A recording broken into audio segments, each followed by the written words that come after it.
ID, name, salary and as.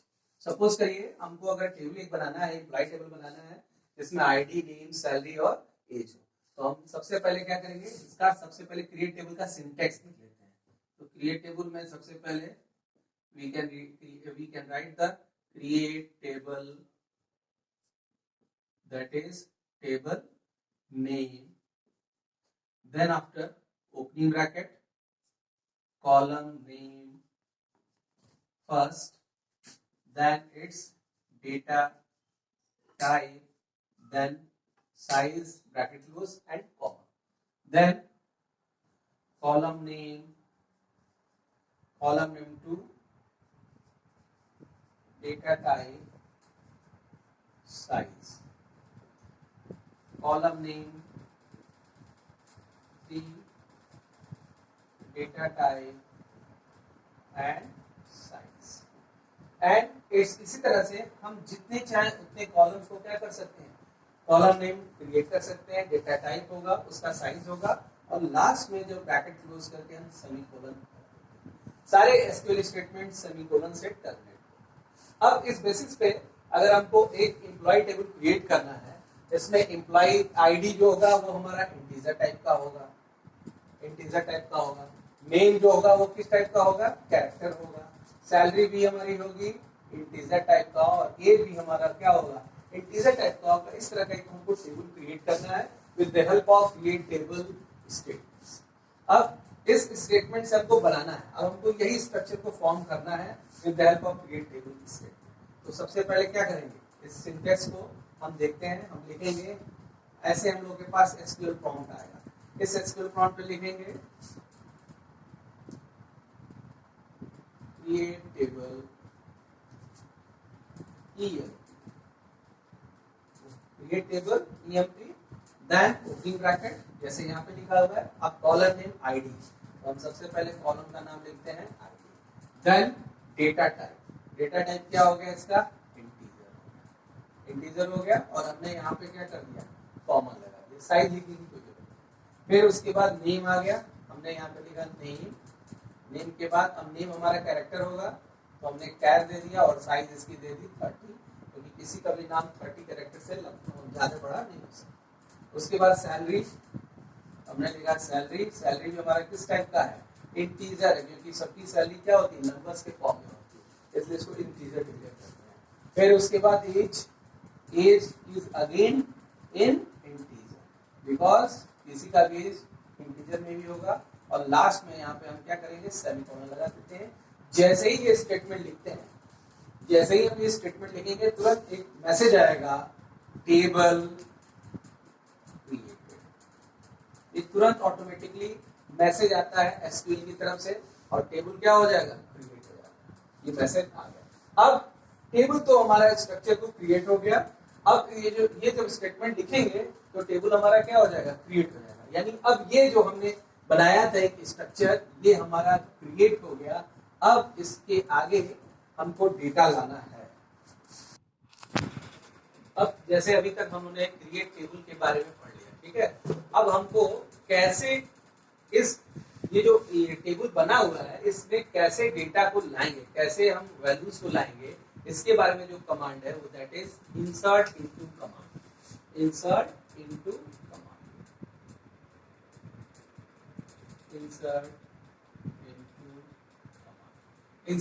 command is used for inserting the values into the table. So the syntax of insert into command is as follows: insert into table name, then values, और फिर इसके बाद हम लिखते हैं column values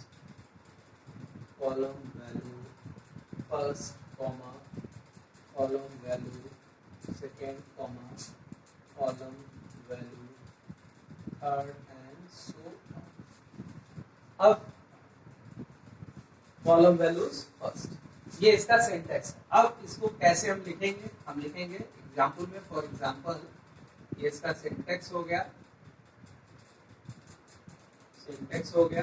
अब इसका जब एग्जाम्पल लिखेंगे लिखेंगे insert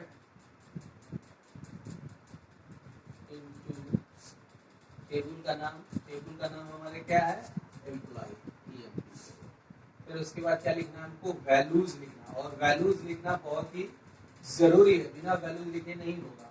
insert into employee EMP values, column name first, तो आईडी है, आईडी जैसे पहली वैल्यू हमारा 1001, दूसरा column value second that is name, तो नेम को ऐसे सिंगल कोट्स में हमने लिख दिया राम, कॉमा सैलरी हो गई इसकी 10,000, हमने 10,000 एज लिख दिया 35। तो जैसे ही ये हम लाइन लिख करके सेमीकोलन लगाएंगे, वन रो इंसर्ट हो जाएगा, आईडी में आ जाएगा 1001, नाम नेम में हो जाएगा राम, सैलरी में हो गई 10,000, एज हो गया 35। एंड इसी तरह से अगर दूसरा रिकॉर्ड इंसर्ट करना हो तो फिर हम लिखेंगे क्या चीज, सेम चीज, insert into EMP values 1002, comma Mohan, comma salary 20,000 and age is 31, semicolon. तो जैसे ही ये हमने लाइन लिखा, दूसरी लाइन लिखा, तुरंत एक रिकॉर्ड और इंसर्ट हो गया 102, इसका नाम हो जाएगा मोहन, सैलरी हो गई 20,000 एंड एज हो गया इसका 31। इस तरह से हम जितने भी चाहें उतने रिकॉर्ड क्या कर सकते हैं, इंसर्ट कर सकते हैं with the help of insert into command. अब जैसे इसी तरह से हमने 103, 104, 105 इंसर्ट कर लिया, राम मोहन, सोहन, अंकित, अजय, सैलरी इनकी दे दी हमने 15,000, अगले का हमने दे दिया 11,000, एक का हमने दे दिया 35,000, ये जिसका हो गया 24, 27 एंड 29। इस तरह से ये पूरा एक रिकॉर्ड इंसर्ट, ये इतने columns 5 rows and 5 column insert हो गए। ये जो टेबल में हमने वैल्यूज इंसर्ट कर लिया with the help of insert into command. अब इन वैल्यूज को, ये हम वैल्यूज हमको दिखेगा नहीं, ये जो वैल्यूज है ये डेटाबेस में जाके टेबल के फॉर्म में रो और कॉलम में क्या हो जाता है, स्टोर हो जाता है। अब इन टेबल्स के वैल्यूज को देखने के लिए जो नेक्स्ट कमांड है दैट इज सेलेक्ट स्टेटमेंट, जो DML स्टेटमेंट का, डेटा मैनिपुलेशन लैंग्वेज का एक कमांड है that is select. With the select statement, we can retrieve the database. We can retrieve the data from the database with the help of select command. तो अब इसके बाद अब हम लोग जो पढ़ेंगे वो सबसे पहले क्या पढ़ेंगे, कौन सा कमांड है, दैट इज सेलेक्ट। और ये जो कमांड है बहुत इंपॉर्टेंट है, सारा जो बोर्ड में क्वेश्चन आते हैं वो सब सेलेक्ट स्टेटमेंट पे क्वेश्चंस आते हैं। अब सबसे पहले इसका सिंटैक्स कैसे है, तो सेलेक्ट स्टेटमेंट में सबसे पहले हम लिखते हैं क्या चीज, सेलेक्ट हमने लिखा, देन उसके बाद हम लिखेंगे कॉलम नेम फर्स्ट, जो भी कॉलम का नाम है, उसके बाद column name second, column name third, ये सब। इसके बाद जितने भी चाहे हम उतने कॉलम्स का नाम दे सकते हैं। उस कॉलम नाम लिखने के बाद सबसे इंपॉर्टेंट जो लिखा जाता है दैट इज फ्रॉम, और वो है टेबल नेम, मतलब वो कॉलम को उठाएगा तो कहां से उठाएगा, उसको बताना पड़ेगा फ्रॉम दिस टेबल, इस टेबल का नाम लिखते हैं। और इसके साथ ऑप्शनल होता है दैट इज वेयर कंडीशन, ये भी वेयर भी क्या है, ऑप्शनल है। वेयर अगर कोई कंडीशन है तो उस कंडीशन को देखते हैं, ये भी ऑप्शनल है। लेकिन ये फ्रॉम टेबल का जो नाम है वो मैंडेटरी है, उसको लिखना जरूरी होता है। तो select column name first, column name second, column name third, column name fourth, from table का नाम। और अगर कोई कंडीशन है तो उसके साथ हम वेयर क्या कर सकते हैं, कंडीशंस को अप्लाई कर सकते हैं। अब देखिए फॉर एग्जांपल इसी टेबल में अगर हमको देखना है, ये तो इसका सिंटैक्स हो गया। अगर हमको एग्जांपल देखना है, इसमें हमने बोला कि display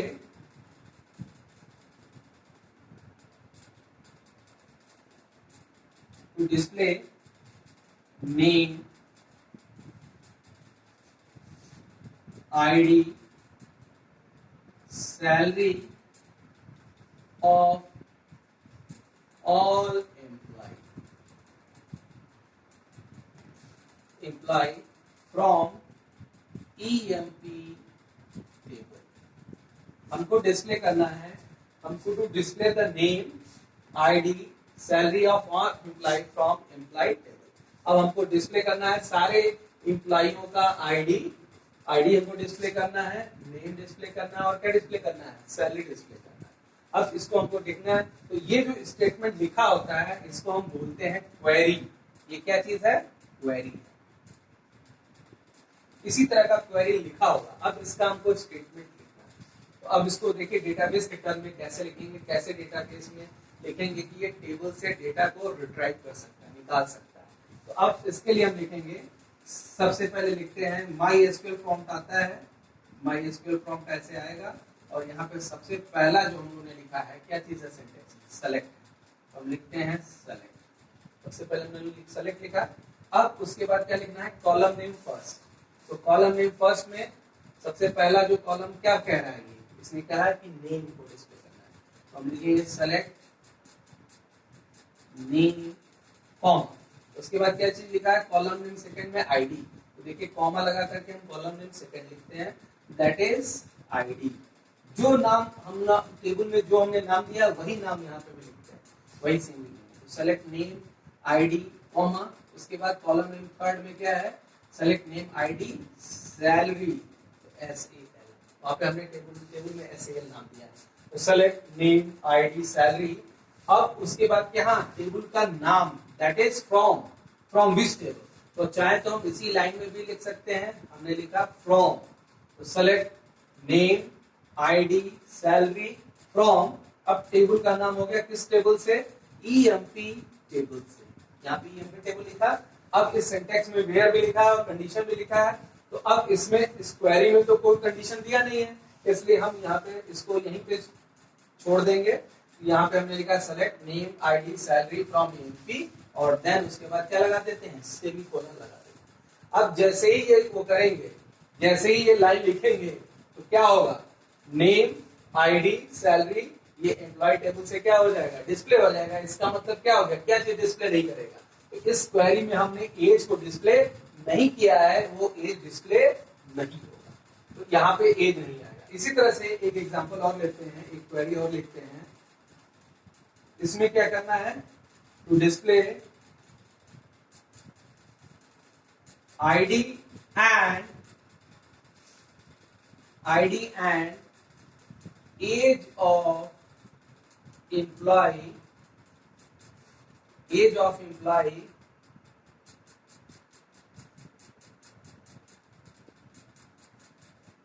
employ from EMP table. यानी अब हमको क्या डिस्प्ले करना है, हमको डिस्प्ले करना है आईडी और एज को, किस कहां से, किस टेबल से, एम्प्लॉय टेबल से। अब इसका क्वेरी, ये तो क्वेरी हो गया। अब इसका स्टेटमेंट कैसे लिखेंगे, तो हम लिखते हैं, इसमें क्या लिखेंगे, लिखेंगे सेलेक्ट। सबसे पहले हम सेलेक्ट लिखेंगे, देन आईडी कॉमा जरूर लगाएंगे, अगर कॉमा हमने नहीं लगाया तो एरर आ जाएगा। तो select ID comma age from mandatory है, लिखना जरूरी है, फ्रॉम EMP टेबल। और टेबल का नाम क्या होगा, EMP। और फिर यहाँ पे क्या लगा देंगे, सेमीकोलन। जैसे ही ये स्टेटमेंट लिखेंगे तो आईडी और एज क्या हो जाएगा, डिस्प्ले हो जाएगा। इसका मतलब आईडी डिस्प्ले होगा और एज डिस्प्ले होगा, हमारा नेम और सैलरी डिस्प्ले नहीं होगा। यानी ये जो दोनों कॉलम है ये पूरा स्किप हो जाएगा। सिर्फ ID 1001 age 35, 1002 age 31, 1003 age 24, 1004 age 27 और 1005 एज 29 डिस्प्ले हो जाएगा। अब इसी तरह से अब इसी सेलेक्ट स्टेटमेंट में हम थोड़ा सा और आगे बढ़ते हैं, आगे भी कुछ क्वेश्चंस को करते हैं, सॉल्व करते हैं। अब जैसे सेलेक्ट स्टेटमेंट में ही हमने लिखा, एक क्वेरी है,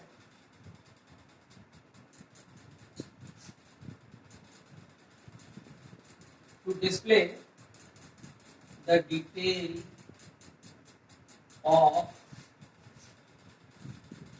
employee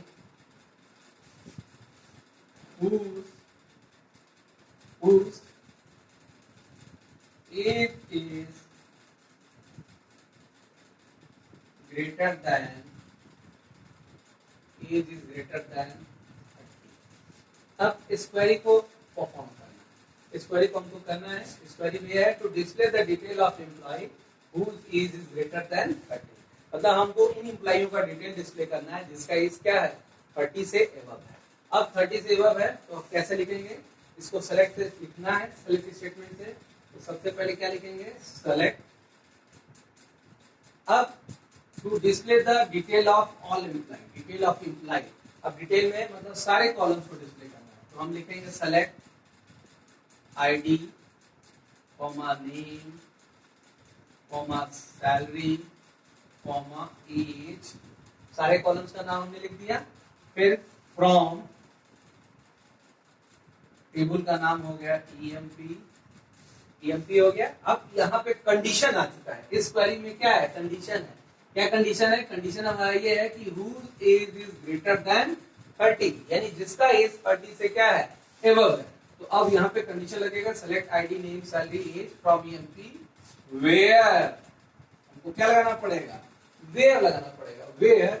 अब कंडीशन क्या है, where age is greater than 30, यानी जिसका एज 30 से एबव है, where age is greater than का एक सिंबल, ग्रेटर देन क्या हो जाएगा 30 हो जाएगा, और यहाँ पे लास्ट में सेमीकोलन। अब जैसे ही ये लाइन लिखेंगे, हमने लिखा select ID name salary age from EMP where age is greater than 30। हमने जैसे ही इस लाइन को लिखा, इट मींस क्या होगा, जिसका एज 30 से एबव होगा उसका सारा रिकॉर्ड डिस्प्ले हो गया। इसका एज 30 से एबव है, हमारे पास 30 से एबव वाले एज में 2 रिकॉर्ड पाए जाएंगे फाउंड में, तो 1001 और 1002 का रिकॉर्ड डिस्प्ले होगा, यानी इट मींस ये दोनों रिकॉर्ड डिस्प्ले होंगे और सारे रिकॉर्ड क्या हो जाएंगे हाइड, यानी ये दोनों कंडीशन को क्या कर रहा है, फुलफिल कर रहा है।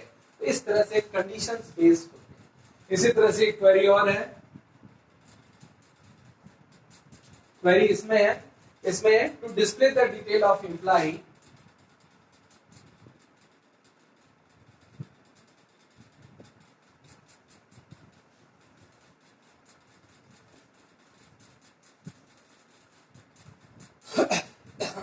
to display the detail of employee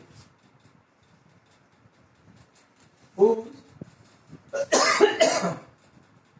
salary is greater than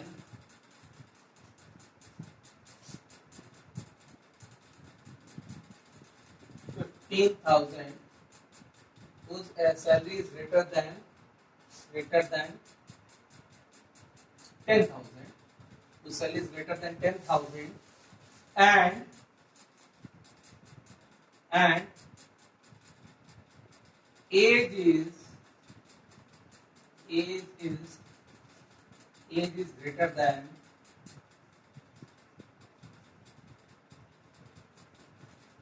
30। अब देखिए इसमें दो कंडीशन, इसमें क्या पहला कंडीशन क्या है, salary is greater then 10,000, first condition. ये हमारा पहला कंडीशन है कि हमको उस एम्प्लॉय का डिटेल डिस्प्ले करना है जिसकी सैलरी क्या है 10,000 से एबव है, और जिसका सेकंड कंडीशन हमारा है where age is greater than 30, यानी उसका एज भी 30 से क्या है एबव है। और यहाँ पे एक सबसे इंपॉर्टेंट है, कौन सा ऑपरेटर लगा हुआ है, एंड ऑपरेटर। हम लोग जानते भी है कि 3 तरह के लॉजिकल ऑपरेटर्स होते हैं, एंड, और नॉट। तो वही एंड कंडीशन यहाँ पे लगा। एंड की खासियत ये होती है, एंड ऑपरेटर में क्या होता है, एंड ऑपरेटर में दोनों कंडीशंस हमारे फुलफिल होने चाहिए। अब ये जो लॉजिकल ऑपरेटर के बारे में है हम लोग नेक्स्ट वीडियो में देखेंगे। आप लोग, अगर आपको वीडियो हमारा अच्छा लगा तो आप लोग लाइक और सब्सक्राइब जरूर कर लीजिए हमारे चैनल को, और हम आगे इसी तरह से और भी एसक्यूएल के बारे में और पढ़ाते रहेंगे। हम अगला नेक्स्ट जो चैप्टर है, नेक्स्ट जो एसक्यूएल का पार्ट है, हम इसमें लॉजिकल ऑपरेटर और मल्टीपल कंडीशंस को सेलेक्ट स्टेटमेंट में कैसे यूज करेंगे, इसके बारे में हम लोग को पूरा देखा जाएगा। तो आप हमारे चैनल को सब्सक्राइब कर लीजिए और लाइक जरूर करिए, सब्सक्राइब जरूर करिए। हम फिर आगे आपको आगे इसी तरह से आपका मार्गदर्शन करते रहेंगे, आपको पढ़ाते रहेंगे। Thank you.